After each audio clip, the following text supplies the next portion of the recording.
Microsoft licensing is sometimes incredibly difficult to understand. I don't think it's intentionally tricky, but the sheer number of products and features that Microsoft sell, coupled with Microsoft's model of bundling these features and rolling them into larger products, is a bit of a minefield. I say that having never been in a minefield, but I assume it's approximately the same level of risk if you put a foot wrong. And so that's why I need to shout about M365 Maps.com. It's put together and maintained by Aaron Dinich, and I know a lot of you will have already heard about M365 Maps.com, but for anyone who hasn't, if you've got any interest in Microsoft 365 licensing, this is going to be so helpful for you. And even if you have used M365Maps.com in the past, stick around because you might learn something new. Okay, to the top 5 features. Number 1, the homepage. Let's take a look. Well, it's blindingly obvious, but it's incredibly useful. This page lists all of the product names and high-level SKU names for the most popular products, along with a link to the full deep analysis of the contents of those products.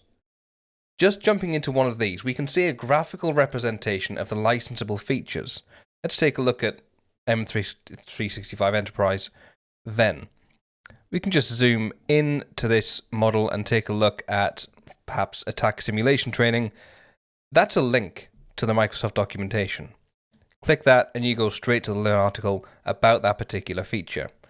Absolutely fantastic. Just scrolling around this, you can see really clearly exactly what are in these particular products. Next, product name changes.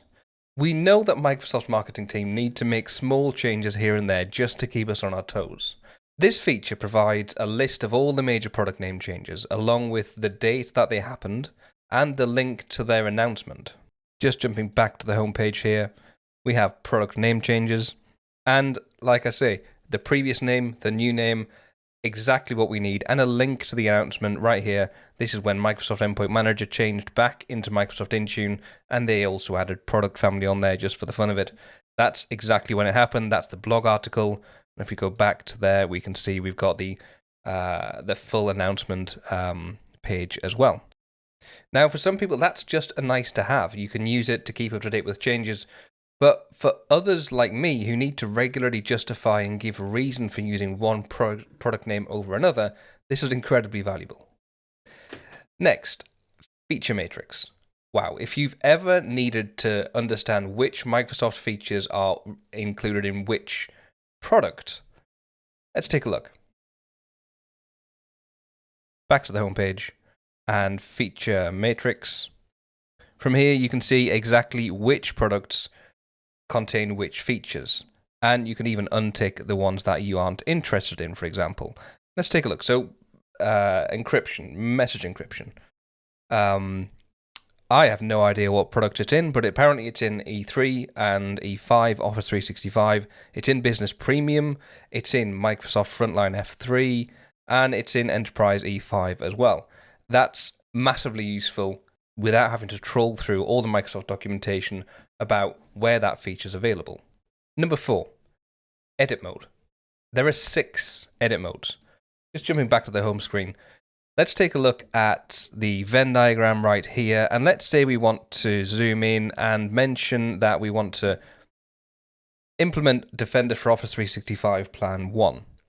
So we go to Edit, and we can give this an image. So let's say we want to do that one, and we want to make this high priority. Look at that.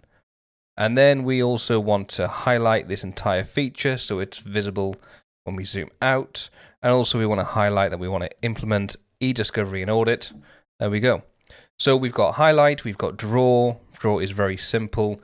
Text, you can tap in any text you want. And the label there, you can move it around. You can add that image that I just showed you with the high priority. You can click another one and give it a tick when you've implemented it. Also, clicking on each of these, remember these are links, but let's just say you want to take a look at what the link is for Block at First Sight, and maybe you need to update it with an internal reference for Block at First Sight instead. Tap that in there, and it'll redirect it to that instead. Notes. Finally, let's just click on Centralized Management. You can type your own notes and jump back into Notes, and you can see that note has stayed. Fantastic feature.